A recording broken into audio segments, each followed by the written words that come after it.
Le chauffage aujourd'hui, il est en très mauvais état. D'ailleurs, je ne sais pas comment on va passer l'hiver. Il n'y a plus d'isolation. L'isolation a 50 ans, donc la laine de roche a complètement disparu. C'est tout l'enjeu des briques rouges, c'est de réussir ensemble à trouver une solution pour réussir à donner enfin une deuxième vie, une deuxième chance à ces quartiers.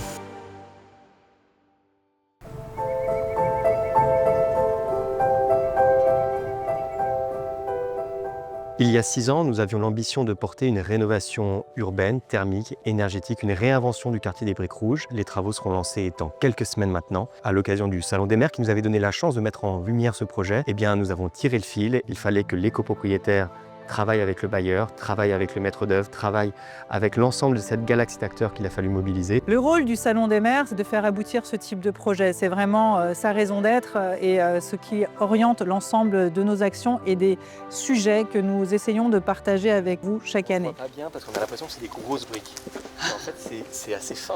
La rénovation des Briques Rouges, c'est une rénovation qui concerne plus de 6000 habitants. Une copropriété de 16 bâtiments et de 730 logements, c'est quelque chose qui est relativement singulier. Ça consiste à traiter à la fois l'enveloppe en l'isolant par extérieur, que ce soit sur les façades, sur la toiture, sur les planchers bas. Également, travailler sur les émetteurs et sur les systèmes techniques comme le chauffage ou la ventilation de votre bâtiment. Dès l'été 2024, on a rénové complètement les chaufferies, donc les 8 chaufferies et 13 sous-stations. On était sur des vieilles machines, alors que maintenant vous avez des chaudières à condensation avec différents types de régulation, un équilibrage qui a été fait partout, une nouvelle isolation des tuyauteries. Ce qui va changer pour les habitants, donc en plus d'avoir un confort de chauffage, ça va être des économies.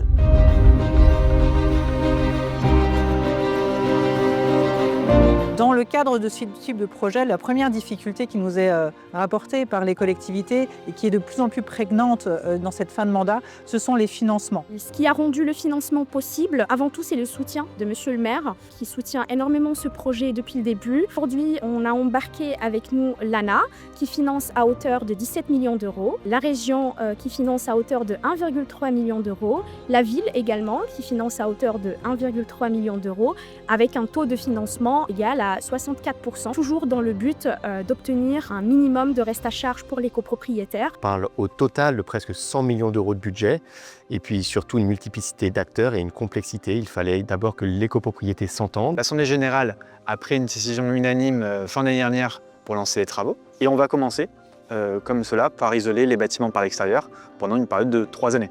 Et c'est surtout un chantier qui va durer 10 ans et qui est du jamais vu, ni sur Verneuil, ni sans doute sur une grosse partie de notre territoire.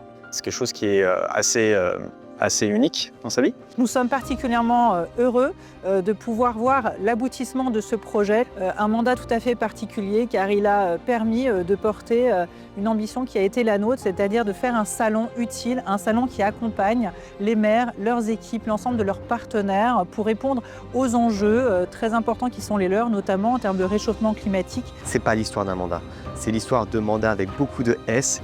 Par conséquent, ce n'est pas une question seulement de personnes, c'est une question d'humains qui vont être moteurs. Le fait qu'ici nous allons lancer les travaux à la toute fin du mandat nous permet d'assurer que le chantier est lancé. Ce n'est plus une question d'élus, c'est une question de communes, de villes, de quartiers.